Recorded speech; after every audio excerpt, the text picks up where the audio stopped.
یہ کیا ہے؟ میکسیمم آپ اتنی کی وصیت کر سکتے، اس سے زیادہ کی آپ وصیت نہیں کر سکتے. ایک بڑے عظیم صحابی سعد بن ابی وقاص رضی اللہ تعالیٰ عنہ، صحیح بخاری کی روایت ہے، حجۃ الوداع کے موقع پر بیمار ہو گئے. اس وقت ان کی صرف ایک ہی بیٹی تھی. تو کہنے لگے اللہ کے پیغمبر مجھے ایسا لگتا ہے کہ میرا وقت آ پہنچا ہے، میں اپنے مال کو صدقہ کرنا چاہتا ہوں، سارے مال کو صدقہ کرنا چاہتا ہوں، کیونکہ بیٹی ہے اگر جس نے نکاح کیا وہ لے کر مال لے لے گا اس طریقے سے. تو میں اپنے پورے مال کی وصیت کرنا چاہتا ہوں. تو آپ وسلم نے کہا نہیں کر سکتے. آپ نے کہا نہیں کر سکتے. پھر انہوں نے کہا آدھے مال کی وصیت کرنا چاہتا ہوں کیونکہ میری ایک ہی بیٹی ہے، کیا کرے گی اتنا مال. تو آپ نے کہا نہیں کر سکتے. پھر انہوں نے کہا کہ 1/3 کی وصیت کرنا چاہتا ہوں. تو آپ صلی اللہ علیہ وسلم نے کہا والثلث کثیر، ٹھیک ہے یہ ویلڈ تو ہے لیکن یہ بھی زیادہ ہے. یہ بھی کیا ہے؟ 1/3 کی وصیت بھی کیا ہے؟ زیادہ ہے. اور نبی صلی اللہ علیہ وسلم نے پیاری بات بیان فرمائی، کہا انک ان تدع ورثتک اغنیاء، تم اپنے بچوں کو، اپنی اولاد کو مالدار چھوڑو، خیر من ان تدعهم عالتا یتکففون الناس فی ایدیہم، تم اپنی اولاد کو مالدار چھوڑو، یہ بہتر ہے اس سے کہ تم انہیں فقیر اور مسکین چھوڑو اور وہ لوگوں کے سامنے کیا کریں؟ ہاتھ پھیلائیں. تو کسی بھی شخص کے لیے جائز نہیں ہے کہ مرنے کے وقت بچوں سے تنگ آ چکا ہے تو یہ کہہ دے میں پوری پراپرٹی چیریٹی کو دیتا ہوں، فلاں سنستھا کو دیتا ہوں. اگر اس نے ایسا کر بھی دیا تو ایز پر اسلامک لا صرف 1/3 اس کو دیا جائے گا اور باقی اولاد میں کیا ہے یا جو بھی ورثہ ان میں تقسیم کیا جائے گا. اسی لیے صحیح بخاری کے اندر ہے عبداللہ بن عباس رضی اللہ تعالیٰ عنہ کہا کرتے تھے لو ان الناس غضوا من الثلث الى الربع، کہ کاش کی لوگ 1/3 سے 1/4 پہ آ جائیں، یعنی 1/4 سے زیادہ وصیت نہ کریں، کیونکہ اللہ کے نبی صلی اللہ علیہ وسلم نے 1/3 کو کیا کہا ہے؟ بہت ہے. کیا ہے؟ یہ بہت ہے. تو معلوم یہ ہوا ہمیں اور آپ کو کہ آپ اپنے مال کی وصیت نہیں کر سکتے اس شخص کو جو آپ کے مال میں وارث ہو رہا ہے. نمبر 1. کس کو وصیت کر سکتے ہیں؟ جو وارث نہیں ہو رہا ہے. اور جو وارث نہیں ہو رہا ہے یا جو بھی پورے ایز ہو، کتنے کی وصیت کر سکتے ہیں؟ میکسیمم 1/3 کی. بس بہت سارے لوگ سمجھتے ہیں 1/3 کی کرنا کیا ہے؟ سنت ہے. بالکل نہیں، بلکہ بہتر بھی نہیں ہے، اس جائز ہے، ویلڈ کر سکتے ہیں. اب آپ مثال کے طور پر 1/3 میں آپ کیا کرتے ہیں کہ آپ جان رہے کہ آپ کے بیٹے اور بیٹیاں سب موجود ہیں الحمدللہ، تو آپ کی بہنیں نہیں وارث ہوں گی، بھائی نہیں وارث ہوں گے، بھتیجے نہیں ہوں گے، چچا نہیں ہوں گے، خالہ نہیں ہوں گی، ماموں نہیں ہوں گے، پھوپھی نہیں ہوں گی، اور اگر جو ہے اماں موجود ہے تو نانی نہیں ہوں گی، دادی نہیں ہوں گی، دادا نہیں ہوں گے، وغیرہ وغیرہ. اب آپ کیا کر سکتے ہیں؟ یہ اللہ تعالیٰ نے آپ کو موقع دیا ہے کہ اس روئے زمین سے رخصت ہوتے ہوتے ان کے ساتھ صلہ رحمی کا ثبوت پیش کرتے ہوئے چلے جائیے. اور یہ کہ دیکھیے کہ جو لوگ آپ کے اپنے قریبی ہیں، آپ ایک مال کا کچھ حصہ ان کے لیے کیا ہے؟ وصیت کر کے تیار رکھیے کہ میری وفات اگر کبھی کسی وقت ہو جاتی ہے تو وصیت یہ لکھی ہوئی ہے میرے مال میں سے اتنا اتنا فلاں فلاں فلاں فلاں کو کیا ہے دے دیا جائے، جو میکسیمم کیا ہو سکتا ہے؟ 1/3 ہو سکتا ہے.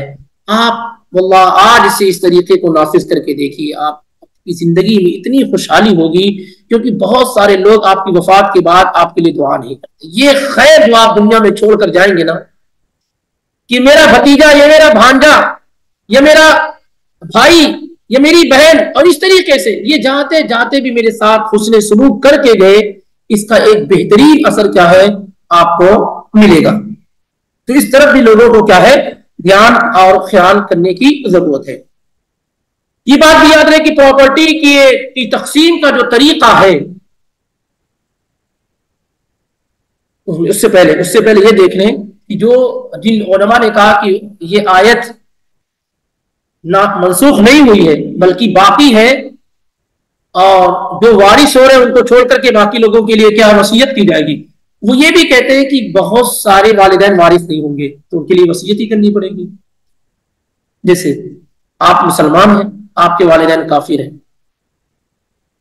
تو آپ کے مال میں وارث ہوں گے وہ؟ لا یرث المسلم لا یرث المسلم والکافر والکافر والمسلم، نہ کافر مسلمان کے مال میں وارث ہوگا، نہ مسلمان کافر کے مال میں وارث ہوگا۔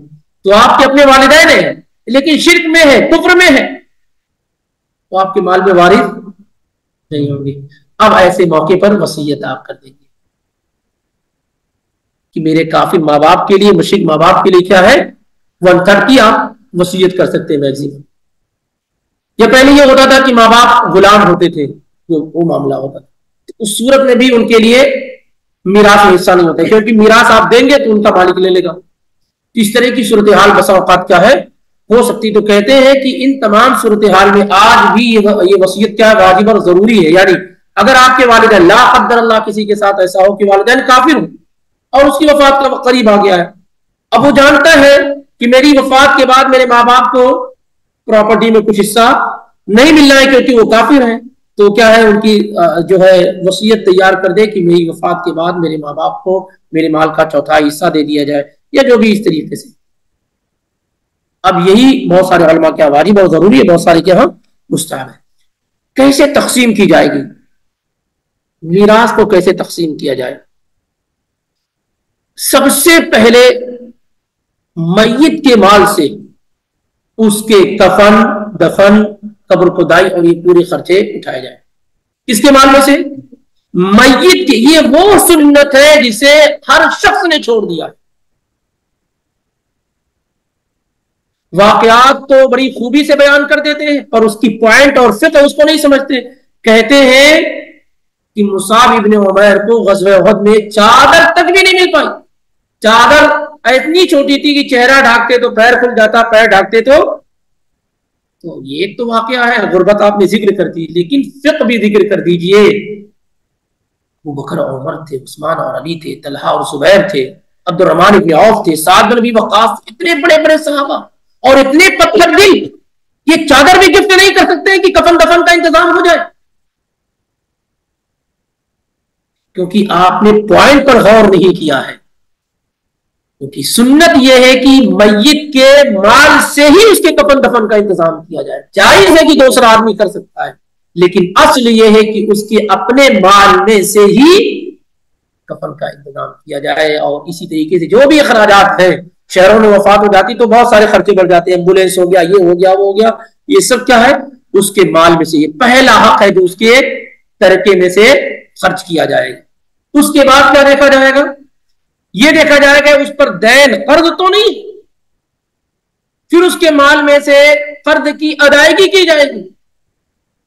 قرض کی ادائیگی کرنے کے بعد، جیسے ایک مثال کے لیے سمجھانے کے لیے تاکہ آپ کو آسان ہو جائے، 1 لاکھ آدمی نے چھوڑا اور وفات ہو گئی۔ 1 لاکھ میں کفن وفن ملا کر کے پتہ یہ چلا کہ 10,000 کفن کا دفن کا وغیرہ خرچ ہو گیا، بچا کتنا؟ 90,000 بچا۔ دوسرے نمبر پہ کیا دیکھا جائے گا کہ اس کے ذمہ قرض ہے کہ نہیں ہے۔ پتہ یہ چلا کہ 40,000 کا قرض بھی ہے، 40,000 قرض بھی دے دیا گیا، مائنس ہو گیا وہ بھی۔ اب کتنا بچا؟ 50,000۔ اب تیسرے نمبر پہ کیا دیکھا جائے گا؟ اس نے اپنے مال میں وصیت کی ہے کہ نہیں کی؟ تو 50,000 میں سے مان لیتے ہیں اگر اس نے 1/3 کی وصیت کی ہے یا 1/4 کی تو کتنا نکل گیا؟ 1/4 مان لے، 12,500 ایسے نا، 12,500 سے نکل گیا۔ اب کتنا بچا؟ 37.5۔ یہ اب یہاں سے وارثہ میں تقسیم ہوگی۔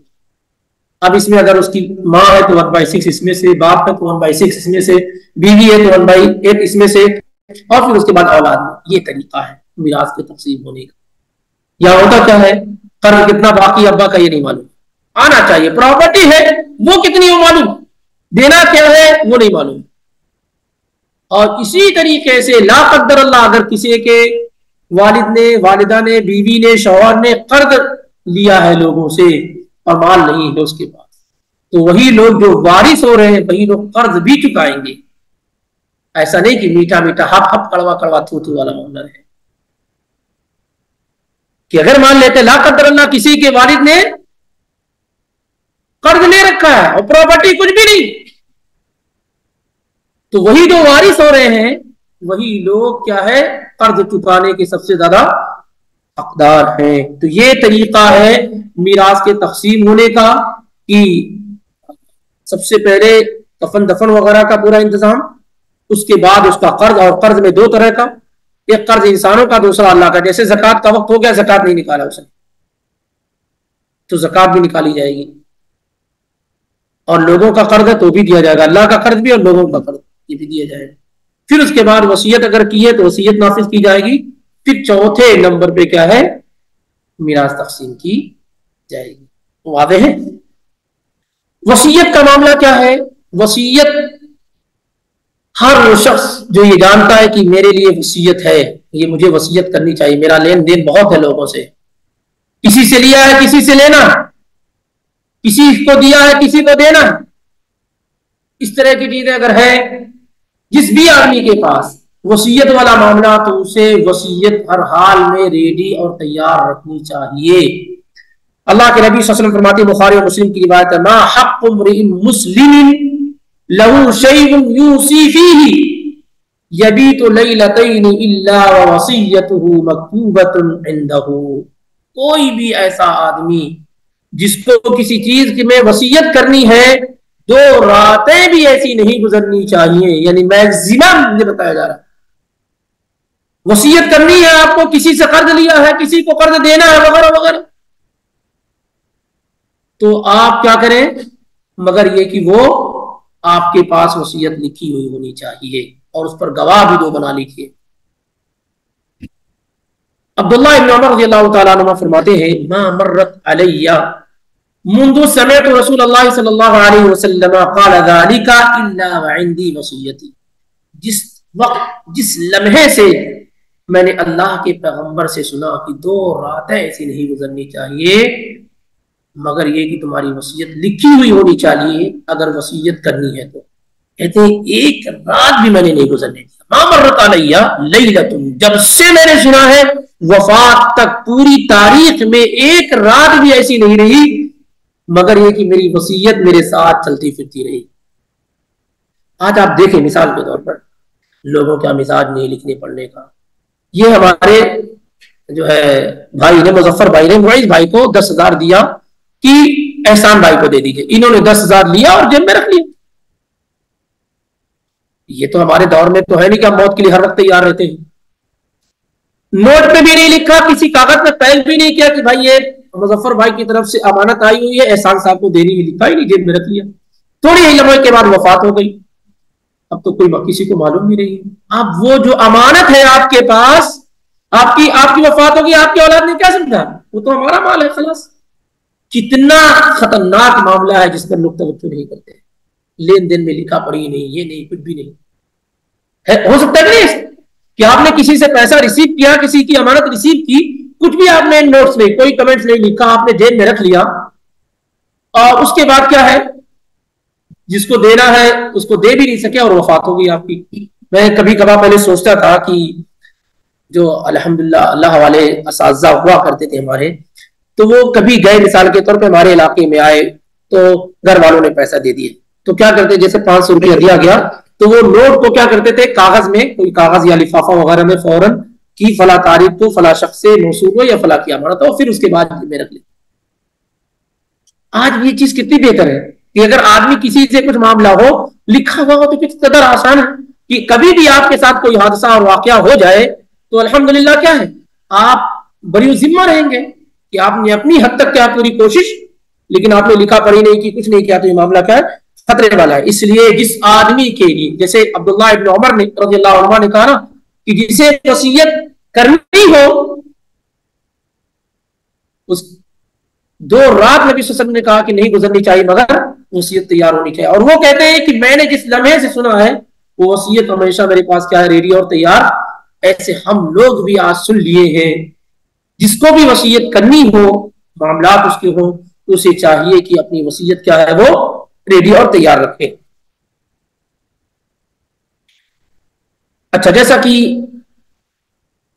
یہ ہو چکا مکمل، یہ آیت کتب علیکم اذا حضر احدکم الموت ان ترک خیرا الوصیۃ للوالدین والاقربین بالمعروف حقا علی المتقین. دستور کے مطابق اپنے قریبی لوگ جو وارث نہیں ہو رہے ان کے لیے کیا وصیت کر جائے، یہ متقیوں پر حق ہے ضروری.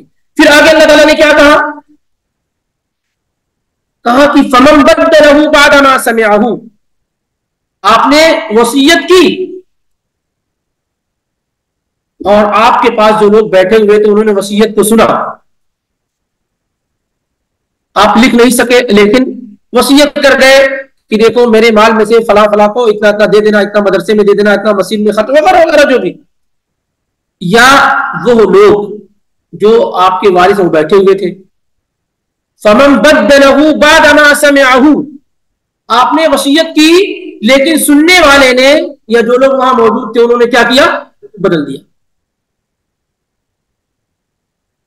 مظفر بھائی نے وفات کے وقت معیز بھائی سے کہا کہ دیکھو شیخ کو اتنا پیسہ دے دینا. معیز بھائی نے کیا کو ذکر ہی نہیں کیا، چھپا لے گئے کہ میرا مال کم ہو جائے گا یہ اس طریقے سے. تو کسی نے اولاد نے کیا ہے، جب باپ نے وصیت کی اولاد ہی موجود تھی اور آج سوچتی ہے کہ اگر وصیت نافذ کی جائے گی تو ہماری مال میں سے کیا ہے کم کیا جائے گا، پہلے وصیت دی جائے گی پھر ہمارے پاس جو بچے گا وہ تقسیم ہوگا. تو مال کم ہونے کے ڈر اور خوف سے کیا ہے وہ چھپا لے جاتا ہے، بتاتا ہی نہیں کہ ہاں ابا نے چچا کے لیے فلاں کے لیے فلاں کے لیے وصیت کی، یا اس میں بدل دیتا ہے 1 لاکھ کی وصیت کی ہے اس کو کچھ 10,000 کر دیا ہے کہ نہیں ایسا. تو اللہ تعالیٰ کا فمن بدلہ بعد ما سمعہ، جس نے وصیت سننے کے بعد اسے بدل دیا، چاہے وہ گواہ ہو یا وارثین یا کوئی بھی جو لوگ بھی موجود، فإنما إثمه على الذين يبدلونه، تو اس کا گناہ کس پر ہوگا؟ اس پر ہوگا جو وصیت کو بدلے گا. باقی جس نے وصیت کی ہے اس کو تو اجر و ثواب کیا ہے مل گیا، اس پر کوئی گناہ نہیں ہوگا. جیسا کہ عبداللہ بن عباس رضی اللہ تعالیٰ عنہ فرماتے، ابن ابی حاتم کی روایت ہے اس آیت کی تفسیر میں کہ وقد وقع اجر المیت علی اللہ وبرئ من اثمہ، اس نے وصیت کی اور وصیت بھلائی کی کہ میرے چچا کو دادا کو فلاں فلاں کو دے دینا، تو اللہ تعالیٰ کے ہاں اس کا اجر متعین ہو گیا. اس کا اجر کیا ہو گیا؟ متعین ہو گیا. حالانکہ اس کے وصیت سننے والے لوگوں نے، اس کے ورثہ نے کیا کیا؟ اس کی وصیت کو بدل دیا. بدلنے کے باوجود حق نہیں پہنچا ان تک، لیکن عبداللہ بن عباس رضی اللہ تعالیٰ عنہ فرماتے ہیں کہ اس کا اجر کیا ہے اللہ کے ہاں متعین ہو گیا. اور جس نے بدلا ہے گناہ وہ اٹھائے گا، گناہ کیا ہے وہ اٹھائے گا. تو فمن بدلہ بعد ما سمعہ فإنما إثمه على الذين يبدلونه، جو آدمی وصیت سننے کے بعد اسے بدل دے تو گناہ اس پر ہوگا جو اس کو بدلے گا. ان اللہ سمیع علیم، یقینا اللہ سننے والا اور جاننے. کیوں ایسے مقامات پر اللہ تعالیٰ عام طور سے ایسے ہی کہتا ہے اللہ سننے والا اور جاننے والا. اس نے کتنے کی وصیت کی تھی؟ تم کہتے ہو مجھے ڈھنگ سے سنائی نہیں دیا ہے، مجھے لگتا ہے کہ 10,000 کی وصیت. آپ خوب ڈھنگ سے سنے ہو کہ 1 لاکھ کی وصیت کی. تو اللہ سننے والا اور جاننے والا ہے پورے حالات کو. اس نے کیا وصیت کی، کتنے کی کس کے لیے کی، سب اللہ کو معلوم، اور اللہ نے سب کو سنا ہے. اگر تم اس میں رد و بدل کرو گے تو قیامت کے دن کیا ہے تمہیں اس کا حساب دینا ہوگا. فمن خاف من موص جنفا او اثما فاصلح بینهم فلا اثم علیہ. یہاں پر ایک تیسری پوائنٹ بیان کی جا رہی ہے. پہلے میں کیا تھا؟ جو لوگ سننے والے ہیں وہ لوگ رد و بدل کرنے والے. یہاں پر کیا ہے؟ فمن خاف من موص، جو آدمی ڈرے وصیت کرنے والے کی جانب سے، جس آدمی کو خوف لائق ہو کہ جو آدمی وصیت کر رہا ہے اس کی طرف سے خوف ہو، ڈر ہو. کس بات کا؟ جنفن، اصل میں جنف کہتے ہیں کسی ایک طرف مائل ہو جانا، کسی ایک طرف جھکاؤ ہو جانا. لیکن عام طور سے یہ جھکاؤ غلط کی طرف ہو تو جنف استعمال کیا جاتا ہے. یا بعض علماء کی رائے یہ ہے کہ وصیت کرنے والا غلطی کرے، خطا کرے، یعنی جان بوجھ کر کے نہیں، اسے معلوم نہ ہو اور کوئی غلط وصیت کرے. اور اثمن، یا گناہ کی وصیت کرے. میری وفات کے بعد ایک پھول چڑھانے والے کو میری قبر پہ رکھ دینا، پھول چڑھاتا رہے گا، قبر کی دیکھ ریکھ کرتا رہے گا، وغیرہ وغیرہ، اس طرح کی جتنی بھی گناہ کی وصیت ہو سکتی ہے. تو اگر وصیت کرنے والے کی جانب سے خوف ہو کہ وہ ظلم کی یا غلط وصیت کر رہا، گناہ کی وصیت کر رہا، کسی کا حق مار رہا ہے، اس طرح کی کوئی چیز ہو، تو کیا ہونا چاہیے پھر؟ اگر وہ زندہ ہے، آپ موجود ہے، اور اس نے وصیت کتاب و سنت کے خلاف کی ہے تو آپ وہی اس کو کیا ہے سمجھائیں گے. اور اگر وہ وصیت کر کے مر گیا اور وہ وصیت آپ ورثہ کے ہاتھ میں آ گئی, وصیت کیا تھی؟ وصیت یہ تھی مثال کے طور پر کہ میری وفات کے بعد میرا فلاں بیٹا جو چھوٹا ہے وہ کمزور ہے, مال میں کم ہے, غریب ہے, فلاں اور دوسرا والا بیٹا مالدار ہے, تو غریب بیٹے کو میرے مال میں سے زیادہ حصہ دیا جائے. یہ وصیت اس نے کر دی کہ آدھا آدھا نہ بانٹا جائے بلکہ ایک کو 1/3 دیا جائے اور دوسرے کو 2/3 دیا جائے. یہ وصیت کر کے وہ مر گیا. اب کیا ہونا چاہیے یہاں پر؟ یہ وصیت نافذ کی جائے گی نہیں نافذ کی جائے گی, اور جو اس کے ورثہ ہیں ان کو چاہیے فاصلح بینہم, وہ آپس میں صلح کر لے, معاملے کو درست اور صحیح کر لے. یعنی اگر آپ کا کوئی قریبی آدمی غلط وصیت کر کے مر جائے جو کتاب و سنت کے خلاف ہو تو اسے کیا کرنا چاہیے؟ گھر والوں کو چاہیے کہ وہ اس کو صحیح کر لے تاکہ اسے عذاب سے بچایا جا سکے, اسے گناہ سے بچایا جا سکے. ایسا نہیں ہے کہ مثال کے طور پر باپ نے مرتے وقت کیا کیا, بچوں سے ناراض تھا, پوری پراپرٹی بیگم کے نام کرتے تھا, رجسٹری کر کے چلا گیا. ہوتا ہے کہ نہیں؟ کافی لوگوں کو سنا. تو اب بیگم یہ کہ بھائی پورا میرا ہے. اب اسے چاہیے کہ سب لوگ مل کر کے اپنے شوہر کو گناہوں سے بچائیں, اور وہ یہ ہے کہ وصیت ان کے لیے ہو ہی نہیں سکتی بیوی کے لیے, تو آئز پر اسلامک لا جو حصہ بنتا ہے سب آپس میں کیا ہے لے لیں اس طریقے سے. تو فمن خاف من موص جنفا او اثما فاصلح بینہم فلا اثم علیہ, تو جو شخص وصیت کرنے والی کی جانب سے خوف کھائے غلطی کی یا گناہ کی تو وہ آپس میں صلح کر لیں تو ان پر کوئی گناہ نہیں. یعنی اگر غلط وصیت کی گئی ہے اور اس میں رد و بدل کر لیتے ہیں تو کوئی گناہ نہیں, یعنی اس کو صحیح کر لیتے ہیں تو کوئی گناہ نہیں ہے. ان اللہ غفور رحیم, بے شک اللہ تعالیٰ معاف کرنے والا اور رحم کرنے والا ہے, معاف کرنے والا اور رحم کرنے والا ہے. بہرحال ان تمام آیات سے جو چیزیں ہمارے سامنے بالکل ظاہر اور باہر ہو کر کے آئی ہیں وہ یہ ہے کہ آدمی ان چیزوں پر دھیان دے. مال کا جو تعلق ہے وہ انسان سے بہت زیادہ گہرا ہے اور یہ نفرتوں کو کیا ہے بڑھاوا دیتا ہے. جہاں ابھی مال کا صحیح استعمال نہیں ہوتا ہے صرف رشتوں میں کیا آتے ہیں, صرف درار آتی ہے, صرف نقصان پیدا ہوتے. اور جب انسان مال کا صحیح استعمال کرتا ہے تو کیا ہے پھر رشتے مضبوط ہوتے ہیں. آپ مان لیتے ایک جگہ رہ رہے ہیں, آپ کو اللہ نے خوب نوازا, نیچے آپ کی بلڈنگ کے غریب آدمی رہتا ہے, قرض میں ڈوبا ہوا ہے,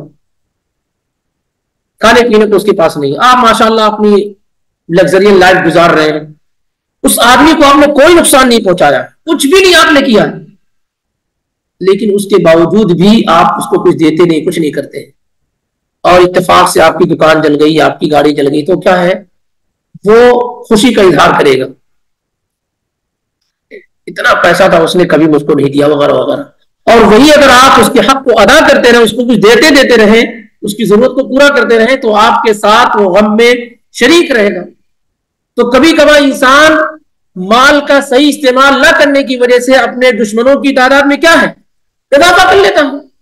ایک بھائی ہے مالدار, اللہ نے روزیاں تو الگ الگ تقسیم کر رکھی, دوسرا بھائی ہے جو آپ کے سامنے غریب ہے, آپ اس کے بغل میں باپ کی پراپرٹی تقسیم ہوئی, آپ بلڈنگ پہ بلڈنگ بنا رہے ہیں, اور بیچارہ وہ بغل میں ہے, اس کے پاس جو ہے جھوپڑے بھی نہیں, تو آپ جو بنا رہے ہیں اس سے وہ آپ کے دل میں محبت تو پیدا ہوگی نہیں, آپ اس سے ہمدردی بھی نہیں, اس کا خیال بھی. تو یہ کیا ہے آپ اپنے دشمنوں کی اور اپنے دعا کرنے والے لوگوں کی تعداد میں کیا ہے کمی کر رہے ہیں. اس لیے ان چیزوں کا بھی کیا ہے دھیان دینا چاہیے جو آج کی آیات میں ذکر کی گئی ہے, کہ مان لیتے ہیں کہ وہ لوگ جو وارث ہو رہے ہیں ان کے لیے وصیت تو نہیں کی جا سکتی ہے کیونکہ آلریڈی وہ وارث ہیں, لیکن وہ بہت سارے احباب آپ کے اپنے قریبی ہیں جو آپ کے مال میں وارث نہیں ہوتے ہیں اور جو آپ کے مال میں حق رکھتے ہیں کیونکہ آپ ان کے بیٹے ہیں, بھتیجے ہیں, بھانجے ہیں, پوتے ہیں, نواسے وغیرہ وغیرہ رشتے آپ کے سے, تو ان کی طرف کیا ہے توجہ اور دھیان ہونا چاہیے. اللہ تعالی ہمیں اور آپ کو عمل کی توفیق عطا فرمائے.